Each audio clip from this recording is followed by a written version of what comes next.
Salam sejahtera saudara-saudara terkasih. Beberapa hari lalu tanggal 2 Maret, tepat 1 tahun Pak Presiden mengumumkan kasus pertama COVID di Indonesia.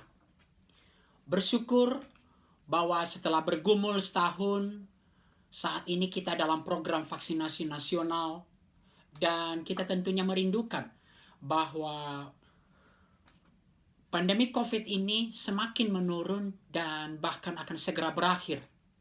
Namun di tengah-tengah harapan itu kita juga dikejutkan kembali bahwa ada temuan varian baru dari COVID-19 ini dan juga telah memasuki Indonesia.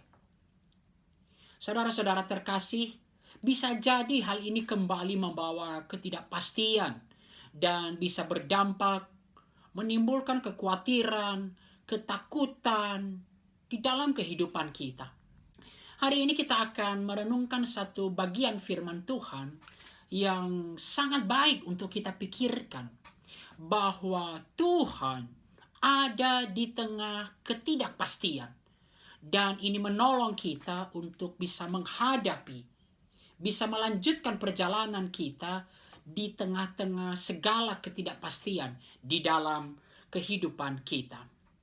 Mari kita buka Alkitab kita, Mazmur 11 ayat 4. Tuhan itu ada di dalam bait-Nya yang kudus. Tuhan tahtanya di sorga. Matanya mengamat-amati, sorot matanya menguji anak-anak manusia. Ini adalah Mazmur yang mengungkapkan Tuhan ada di dalam ketidakpastian atau kekalutan yang luar biasa.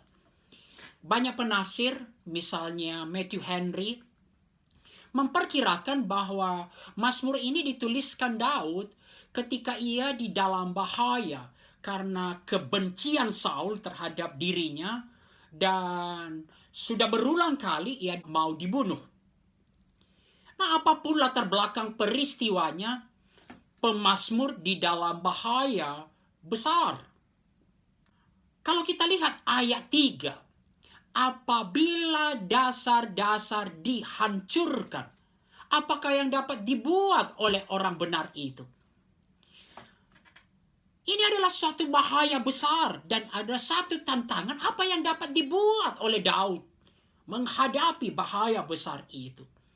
Bahaya besar menjadi godaan yang kuat untuk tidak mempercayai Tuhan dan cenderung kemudian menggunakan solusi-solusi lain untuk menyelamatkan diri di dalam keadaan bahaya. Ketika seluruh dasar-dasar tatanan kehidupan digoncangkan hebat, maka seluruh pemikiran manusia, teman-teman Daud, bahkan mungkin termasuk Daud, gak ada harapan selain melarikan diri. Namun Daud tidak melarikan diri. Tuhan ada. Itu menjelaskan mengapa akhirnya Daud tidak melarikan diri. Ayat 4. Tuhan ada di dalam bait-Nya yang kudus. Tuhan tahtanya di sorga. Itu adalah alasan mengapa hati dan pikiran Daud jauh dari kepanikan dan melarikan diri. Ia tetap percaya Tuhan ada.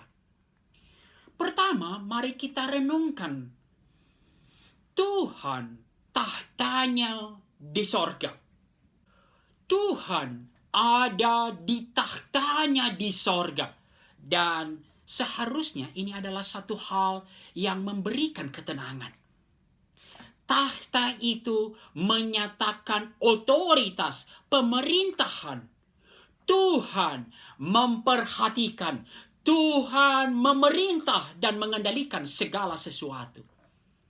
Saudara-saudara terkasih, di dalam kondisi ketidakpastian, dasar-dasar bergoncang, dasar-dasar dihancurkan, seringkali kita tergoda, Tuhan tidak ada, atau itu semua terjadi di luar kendali Tuhan. Tidak. Tuhan memerintah, Tuhan mengendalikan, Dan Daud, ia begitu meyakini akan hal ini.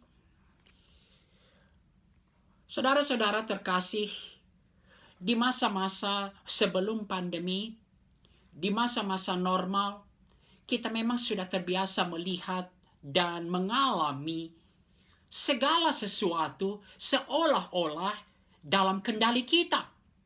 Kitalah yang mengatur rencana-rencana kita, pekerjaan kita, dan seolah-olah semuanya sudah hampir seperti banyak ditentukan oleh kita sendiri.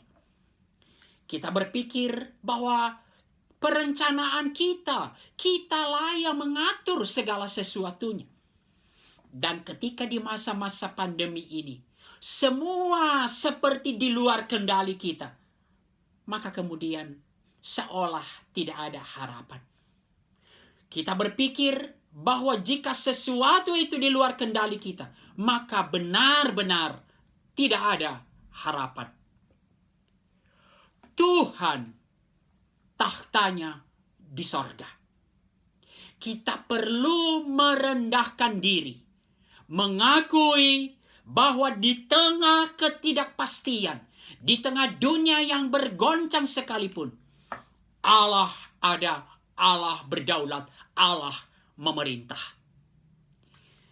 Saudaraku, kita tidak akan pernah mendapatkan ketenangan dari kebenaran ini, kecuali kita merendahkan diri dan mengakui Tuhan yang berdaulat, Tuhan masih memerintah, dan mengakui bahwa pasti ada banyak hal yang kita tidak mengerti dari jalan-jalan Tuhan yang sempurna itu.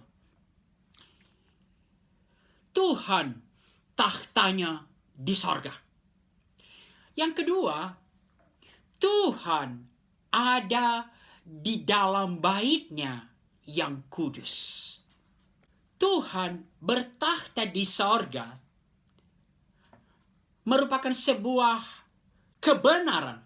Tetapi seringkali ini membawa kita, Allah itu suatu kenyataan yang jauh tak terbatas, di luar pemikiran manusia, melampaui akal manusia, begitu jauh.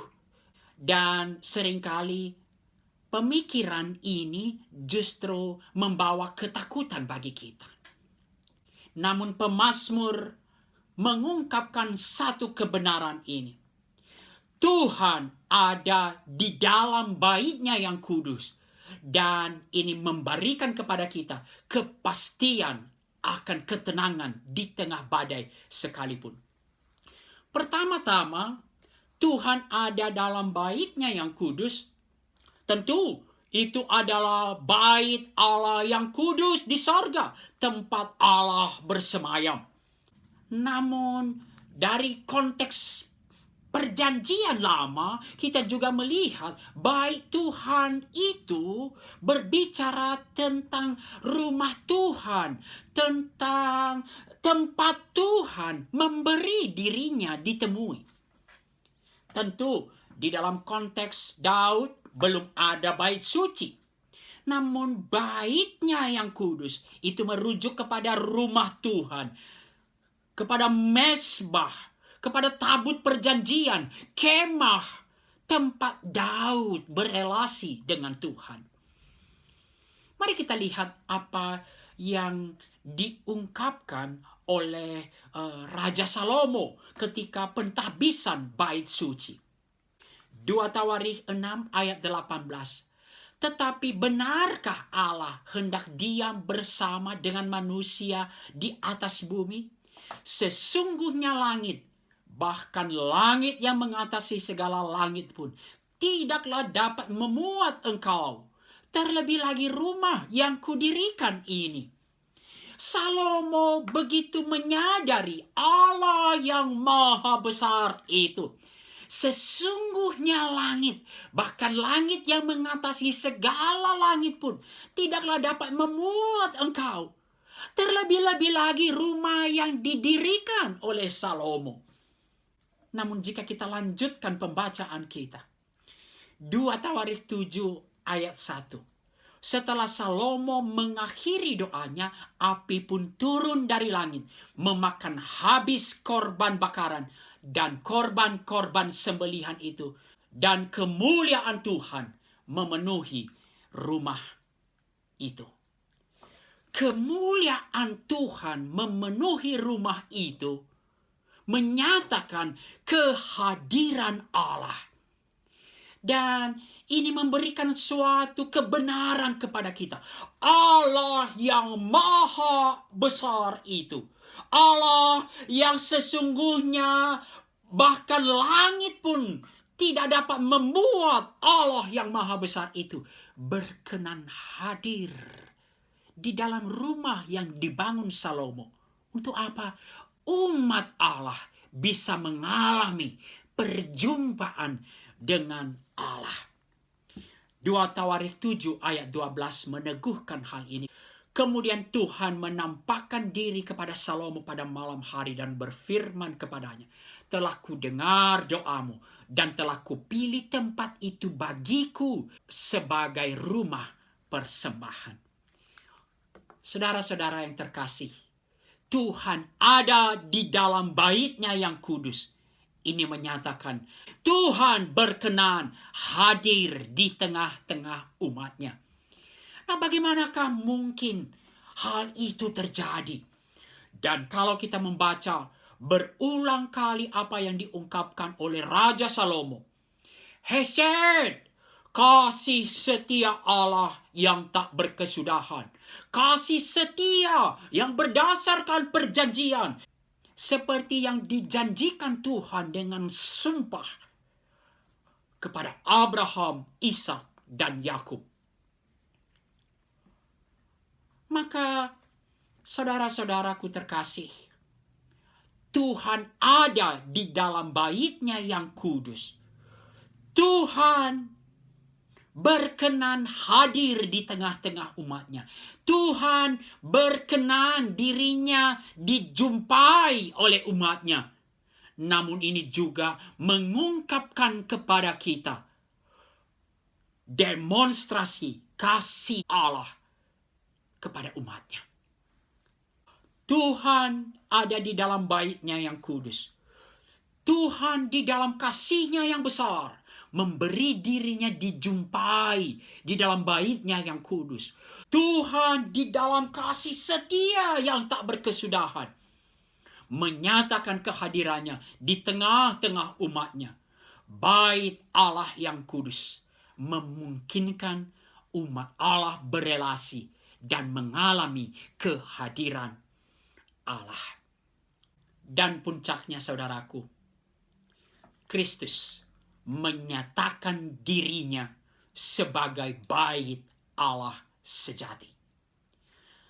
Di dalam Yohanes 2, ketika Yesus menyucikan bait Allah di Yerusalem, ketika orang-orang Yahudi menantang Yesus, tanda apakah dapat engkau tunjukkan kepada kami bahwa engkau berhak bertindak demikian?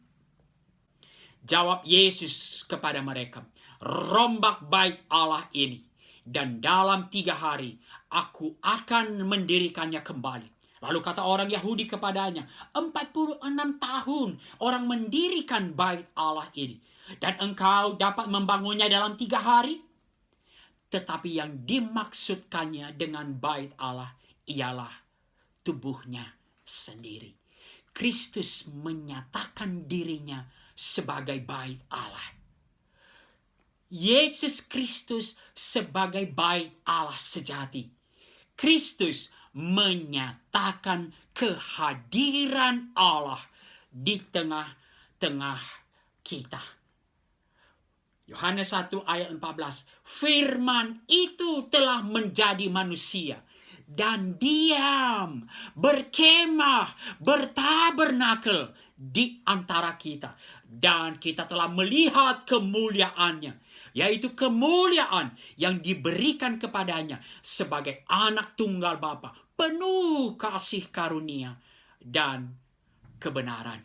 Saudara-saudaraku yang terkasih, dengan Kristus menyatakan dirinya sebagai bait Allah, menyatakan kehadirannya, berkemah, bertabernakel di antara kita, maka kita bisa melihat kemuliaan Allah, bisa melihat kehadiran Allah di tengah-tengah kita, di setiap situasi. Yesus Kristus, bait Allah sejati, di dalam Dia kita bisa mengalami persekutuan dengan Allah. Tidak seorang pun yang pernah melihat Allah, tetapi anak tunggal Allah yang ada di pangkuan Bapa, dialah yang menyatakannya.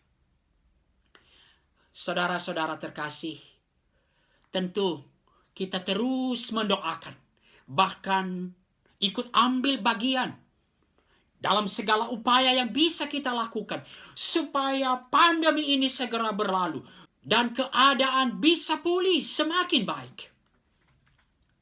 Namun, jika Tuhan masih mengizinkan ketidakpastian di depan, mari kita terus melanjutkan perjalanan kita dengan satu keyakinan.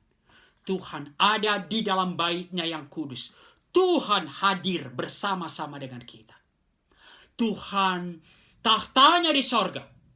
Tuhan berdaulat. Tuhan memerintah. Dan Tuhan mengendalikan segala sesuatu.